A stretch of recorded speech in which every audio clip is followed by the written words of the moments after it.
At para naman sa balitang sports, muling nakasungkit ng gintong medalya si Paul Volter E.J. Obiena sa Memorial Josip Gasparak sa Osijek, Croatia. At the Kraken Junmar Fajardo nangunguna sa pinagpipilian bilang most valuable player sa kasalukuyang season ng PBA. Kapag nagkataon, ito na ang ikawalong award ni the Kraken bilang MVP sa kanyang karera mula 2014. Si Mia Layagin para sa iba pang detalye ng mga maiinit na balita sa mundo ng sports.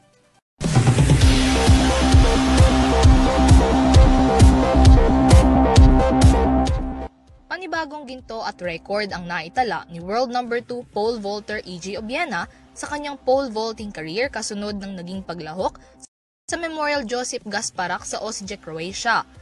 Sa naturang indoor season sa Croatia, nakapagtala si Obiena ng record na 5.83 meters, sapat para masungkit ang gintong medalya at magwagi kontra sa siyam niyang mga kalaban. Nalagpasan niya sa record na ito ang 5.72 meters na record ni Greek Olympian Emmanuel Karalis sa kompetisyon noong nakaraang taon.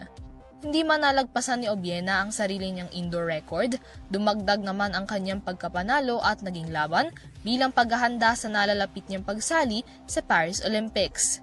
Samantala, nakatakda na rin ang mga susunod pang kompetisyon ng atleta sa staff indoor sa Berlin, Germany sa ika-23 ng Pebrero at sa World Indoor Championship sa Glasgow, Scotland sa Marso 3. Para sa iba pang balitang sports, nakalinya na si San Miguel Beerman Junmar Fajardo tungo sa pagkakasungkit ng ikawalo niyang Most Valuable Player Award mula sa kasalukuyang season ng PBA.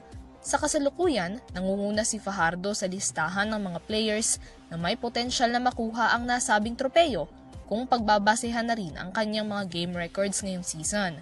Si Fajardo ay mayroon na ngayong 40.9 statistical point average mula sa kanyang 16.2 points, 12.0 rebounds, 2.3 blocks, 2.5 assists, and 1.1 steals na average.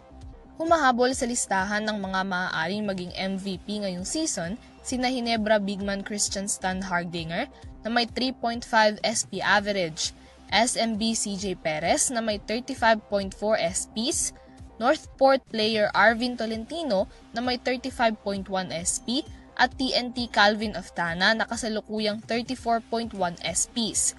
Matatandaan na nakuha ni Fajardo ang nasabing titulo mula 2014 hanggang 2019 at noong 2023, kaya kung masusungkit niya muli ito ngayong taon, ito na ang kanyang ikawalong MVP title.